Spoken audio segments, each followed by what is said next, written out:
राजस्थान सरकार बर्खास्त करो, बर्खास्त करो, बर्खास्त करो। राजस्थान सरकार बर्खास्त करो, बर्खास्त करो, बर्खास्त करो। बजरंग दल के जीते हैं, अपने दम पे जीते हैं। नमस्कार, स्वागत है आप सभी का हेडलाइंस यूपी में। मेरा नाम है सार्थक शर्मा। उदयपुर में एक घटना हुई जिसको लेकर पूरा देश स्तब्ध है। उसी पर बातचीत करने के लिए बजरंग दल के नेता हमारे साथ मौजूद हैं, क्योंकि आज इन्होंने एक आह्वान किया था कि जितने भी कलेक्ट्रेट हैं वहां पर जाएंगे, पुतला दहन करेंगे और उसके बाद उस पर एक तरीके से अपना पूरा प्रदर्शन करेंगे।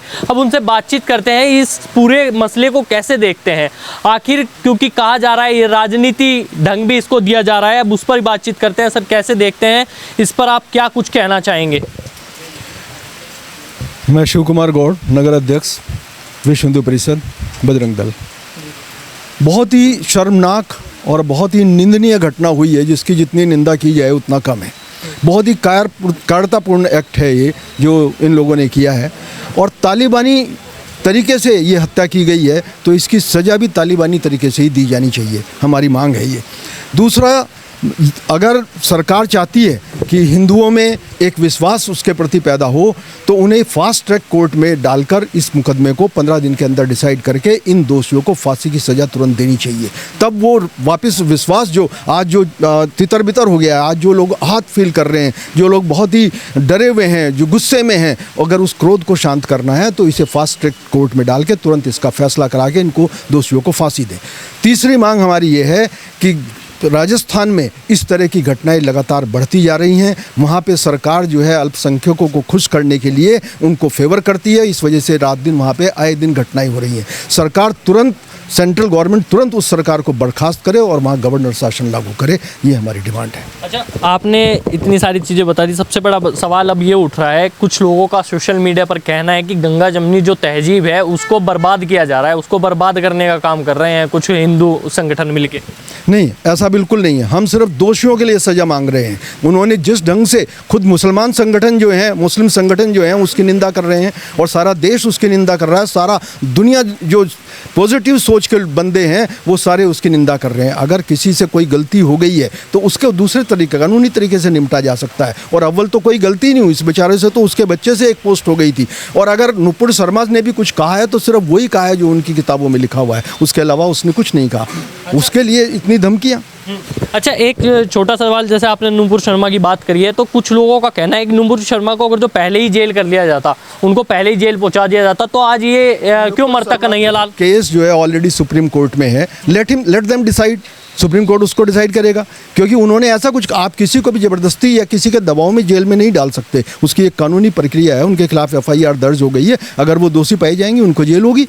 अब मामला ऑलरेडी सुप्रीम कोर्ट में, इसमें इससे ज़्यादा कुछ कहा ही नहीं जा सकता। वो अपने सबूत पेश करेंगे। उन्होंने जो कहा है गलत नहीं कहा, अगर गलत कहा है तो उन्हें सजा होगी। अच्छा, आपने वो वीडियो भी देखी होगी जिसमें उसके धमकी दी है उन्होंने मोदी जी को भी, उस पर आप क्या कहना चाहते हैं? क्या उनका भी सिक्योरिटी बढ़नी चाहिए और उनके लिए क्या चीज़ कहें? सबसे बड़ी बात, उससे भी पहले, सिक्योरिटी बढ़ने से भी पहले बात यह है कि कोई भी आदमी, कोई भी ऐरा गहरा उठता है और देश के प्रधानमंत्री को गाली गलौज करता है और उसे खुलेआम ये धमकी देता है, अगर हम और आप आम आदमी एक किसी को भी धमकी दे दें तो उस पर इतनी संगीन धाराओं पर मुकदमा दर्ज होता है कि उसको भुगतना मुश्किल हो जाता है। और देश के प्रधानमंत्री के बारे में कोई भी इतनी बड़ी बात कह दे, सिर्फ इसी पे इतनी सख्त कार्रवाई होनी चाहिए कि लोगों के लिए एक नज़ीर बन जाए। प्रधानमंत्री तो हमारे हैं ही, उनकी तो सिक्योरिटी होनी चाहिए। प्रधानमंत्री पे अगर कोई वार होता है तो पूरे देश पे वार होता है, पूरे देश की नाक कटती है। इसलिए उनकी सिक्योरिटी में तो कोई कतई होनी नहीं चाहिए।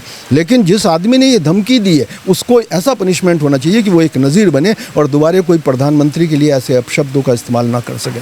अच्छा, तो कपिल भाई, आप कैसे देखते हैं? आप तो एक युवा हैं, मुख्यमंत्री कांग्रेस के हैं, तो वो एक्शन नहीं लेना चाह रहे, ऐसा कुछ आपको दिखाई दे रहा है कैसे? बिल्कुल स्पष्ट दिखाई दे रहा है कि वहाँ की सरकार के द्वारा और उनके ऊपर कोई ठोस कार्रवाई करने का निर्णय अभी तक नहीं लिया गया और वो वहाँ के हिंदू समाज को गुमराह करने का कार्य कर रहे हैं। जैसे अभी कन्हैया लाल की हत्या हुई, ऐसे ही पहले अभी पिछले कुछ वर्षों के अंदर ही ऐसे अनेक हिंदू विचारधारा के व्यक्ति थे, इसी प्रकार उनको मार दिया गया और तालिबान विचारधारा देश के अंदर फैलाने का कार्य किया जा रहा है। इसको विदेशों से भी फंडिंग हो रही है कि किस प्रकार यहाँ पर एक नया षड्यंत्र देश के खिलाफ खड़ा किया जाए। तो सरकार को इस पर तुरंत गंभीर एक्शन लेना चाहिए। इस प्रकार के लोगों पर NSA के तहत कार्रवाई करते हुए इनको जेल में बंद करना चाहिए और इनके लिंकों की भी जांच हो कि कहाँ से इनको फंडिंग होती है, किस प्रकार के व्यक्तियों के संपर्क में, और कौन देश को ख़त्म करने का इस प्रकार का षड्यंत्र यहाँ पर करने का कार्य कर रहा है। अच्छा, अशोक गहलोत जी कह रहे हैं कि जैसे लॉकडाउन हुआ और इतनी बड़ी बीमारी आई, उसमें सभी एक साथ हो गए, एकजुट हो गए, ऐसे ही हमारे देश को अब फिर दोबारा एकजुट होना पड़ेगा और मोदी जी को इस पर एक्शन लेना होगा। वो मतलब उससे अपने काट करते हुए दिखाई दे रहे हैं।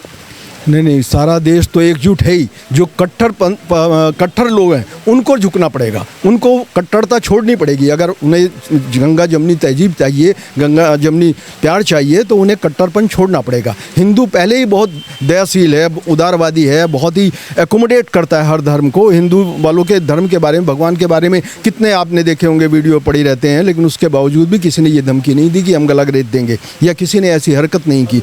3 लाख कश्मीरियों को कश्मीर से निकाल के भगा दिया, उनमें से एक भी उग्रवादी नहीं बना, एक ने भी ऐसी हरकत नहीं की। लेकिन तो आप कैसे देखते हैं सर इस पूरे मसले को, क्या कहना चाहेंगे? इस पर क्या राजनीति होनी चाहिए या फिर इसके ऊपर जल्द से जल्द कोई एक्शन लेना चाहिए सरकार को? देखिए, राजनीति तो हो ही रही है। ये पहला कारनामा राजस्थान सरकार के अंदर नहीं है। अभी मई माह के अंदर हमारे एक हिंदू धर्म के मंदिर के ऊपर से इन्होंने भगवा ध्वज को उतार कर फेंक दिया गया, उसे जलाकर अपमानित किया गया। वहाँ की सरकार कुंभकर्ण की नींद सो रही है। इससे पहले वहाँ पे एक 300 साल पुराना मंदिर तोड़ दिया गया केवल विधर्मियों को खुश करने के लिए, उसके ऊपर भी कोई एक्शन नहीं लिया गया। आज जिस व्यक्ति को मारा गया है, कन्हैया लाल जी को, और उन दोनों को पकड़ा भी गया है, उनको पकड़ने के बाद ऐसी ही सज़ा उनको मिलनी चाहिए, सरकार की तरफ से मिलनी चाहिए। अगर वो सरकार निष्पक्ष है, वो सरकार सर्व समाज की अगर बात करती है, तो उसको ऐसा निर्णय लेना चाहिए ताकि सबको इस बात का सबक मिले कि हमें ऐसा नहीं करना चाहिए। एक बात और आती है कि बजरंग दल के कार्यकर्ता गुंडागर्दी करते हैं। मैं जानना चाहता हूँ आपके माध्यम से सभी लोगों से, धरना प्रदर्शन बजरंग दल भी करता है, विश्व हिंदू परिषद करता है, और हम लोग जब भी प्रदर्शन करते हैं, जहाँ से भी चलते हैं और जिस स्थान पे हमें जाना होता है, हम एकजुट सभ्यता के दायरे में, नियम कायदे कानून के दायरे में चलते हैं। हम कहीं तोड़ फोड़, किसी की दुकान को लूटने का काम नहीं करते हैं। एक भी सिंगल ऐसा मामला हमें बता दें कि हमारे कार्यकर्ता ने किसी की भी दुकान को लूटने का प्रयास किया है, तो हम उसको संज्ञान में दें। हम लोग इस तरह का कोई काम नहीं करते कि हमारे ऊपर कोई उंगली उठाए। और उनके जो प्रदर्शन होते हैं उसमें यही काम होता है, अपना प्रदर्शन करने तो जा रहे हैं और वो हमारे क्या नाम जी दुकानों को लूटने का काम करते हैं, पुलिस के ऊपर पथराव करते हैं। हमारे कार्यकर्ता ने कभी पुलिस के ऊपर पथराव नहीं किया। हम लोग पुलिस के साथ भी, सरकार के साथ भी और प्रशासन के साथ भी समन्वय बिठा के कार्य करते हैं। तो आपने देखा बजरंग दल के यहाँ पर नेता थे, इन्होंने साफ तौर पे बता दिया कि आखिरकार सरकार को एक्शन लेना चाहिए। आपको ये खबर कैसी लगी? इस खबर को लाइक कीजिए, शेयर कीजिए, साथ ही हमारे चैनल हेडलाइंस यूपी को अभी सब्सक्राइब कीजिए।